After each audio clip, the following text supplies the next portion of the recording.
शादी के बाद विदाई का समय था।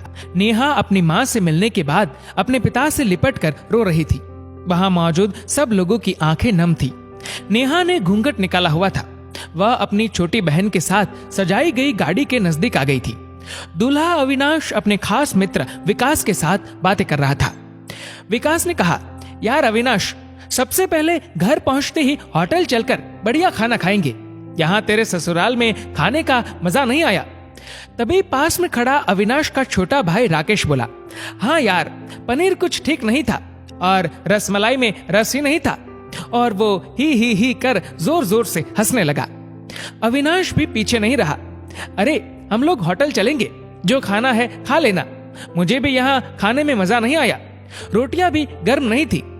अपने पति के मुंह से ये शब्द सुनते ही नेहा, जो घूंघट में गाड़ी में बैठने ही जा रही थी, वापस मुड़ी, गाड़ी के दरवाजे को जोर से बंद किया और घूंघट हटाकर अपने पापा के पास पहुंची।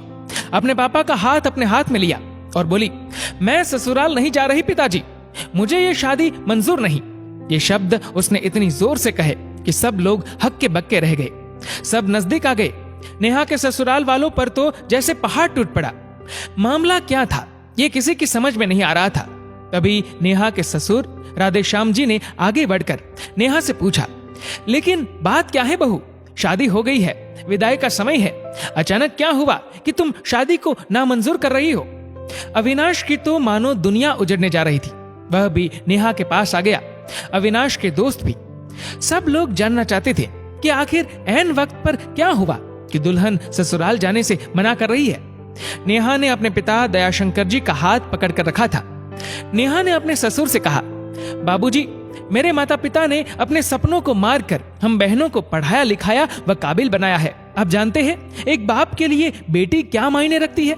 आप व आपका बेटा नहीं जान सकते क्योंकि आपकी कोई बेटी नहीं है। नेहा रोती हुई बोले जा रही थी।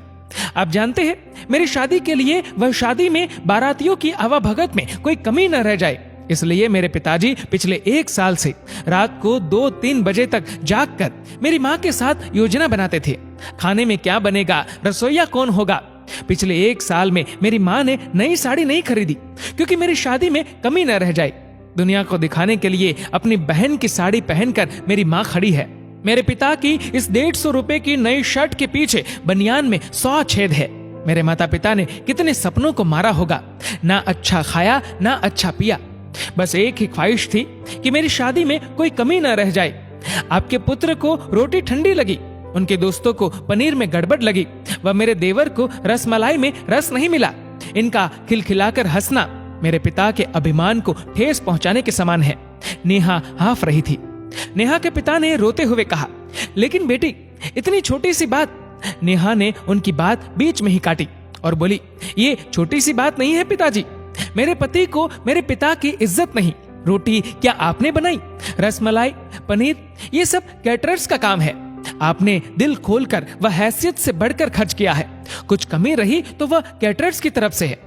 आप तो अपने दिल का टुकड़ा अपनी गुड़िया रानी को विदा कर रहे हैं। आप कितनी रात रोएंगे क्या मुझे पता नहीं। माँ कभी मेरे बिना घर से बाहर नहीं निकली। कल से वह बाजार अकेली जाएगी। जा पाएंगी? जो लोग पत्नी या बहू लेने आए हैं वह खाने में कमियां निकाल रहे हैं। मुझ में कोई कमी आपने नहीं रखी। ये बात इनकी समझ में नहीं आई। दयाशंकर जी ने नेहा के सर पर हाथ फिराया। अरे पगली, बात का बतंगड़ बना रही है। मुझे तुझ पर गर्व है कि तू मेरी बेटी है, लेकिन बेटा इन्हें माफ कर दे। तुझे मेरी कसम, शांत हो जा। तभी अविनाश ने आकर दयाशंकर जी के हाथ पकड़ लिए। मुझे माफ कर दीजिए बाबूजी, मुझसे गलती हो गई। मैं उसका गला बैठ गया था, रो पड़ा था वह। तभी राधेश्याम जी ने आगे बढ़कर नेहा के सर पर हाथ रखा। मैं तो बहू लेने आया था, लेकिन ईश्वर बहुत कृपालु है। उसने मुझे बेटी दे दी, वह बेटी की अहमियत भी समझा दी। मुझे ईश्वर ने बेटी नहीं दी, शायद इसलिए कि तेरे जैसी बेटी मेरे नसीब में थी। अब बेटी, इन नालायकों को माफ कर दे। मैं हाथ जोड़ता हूँ तेरे सामने। मेरी बेटी नेहा मुझे लौटा दे। और राधेश्याम जी ने सचमुच हाथ जोड़ दिए थे। वह नेहा के सामने सर झुका दिया। नेहा ने अपने ससुर के हाथ पकड़ लिए। बाबूजी, राधेश्याम जी ने कहा, बाबूजी नहीं, पिताजी। नेहा भी भावुक होकर राधेश्याम जी से लिपट गई थी। दयाशंकर जी ऐसी बेटी पाकर गौरव की अनुभूति कर रहे थे। नेहा अब राजी खुशी अपने ससुराल रवाना हो गई थी। पीछे छोड़ गई थी आंसुओं से भीगी अपने माँ पिताजी की आंखें, अपने पिता का वह आंगन जिस पर कल तक वह चहकती थी। आज से इस आंगन की चिड़िया उड़ गई थी किसी दूर प्रदेश में और किसी पेड़ पर अपना घरौंदा बनाएगी। एक बेटी माँ बाप का अभिमान व अनमोल धन होती है, पराया धन नहीं। कभी हम शादी में जाए तो ध्यान रखें कि पनीर की सब्जी बनाने में एक पिता ने कितना कुछ खोया होगा व कितना खोएगा। अपना आंगन उजाड़कर दूसरे के आंगन को महकाना कोई छोटी बात नहीं। बेटे की शादी में बनने वाले पनीर, रोटी या रसमलाई पकने में उतना समय लगता है जितनी लड़की की उम्र होती है। ये भोजन सिर्फ भोजन नहीं, पिता के अरमान व जीवन का सपना होता है। बेटे की शादी में बनने वाले पकवानों में स्वाद कई सपनों के कुचलने के बाद आता है व उन्हें पकने में सालों लगते हैं। बेटे की शादी में खाने की कद्र करें।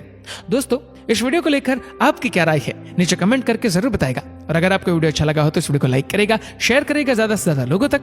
और ऐसे ही और भी इंस्पिरेशनल वीडियोस के लिए सब्सक्राइब करें हमारे यूट्यूब चैनल को और फेसबुक पर फॉलो करें हमारे पेज को। धन्यवाद।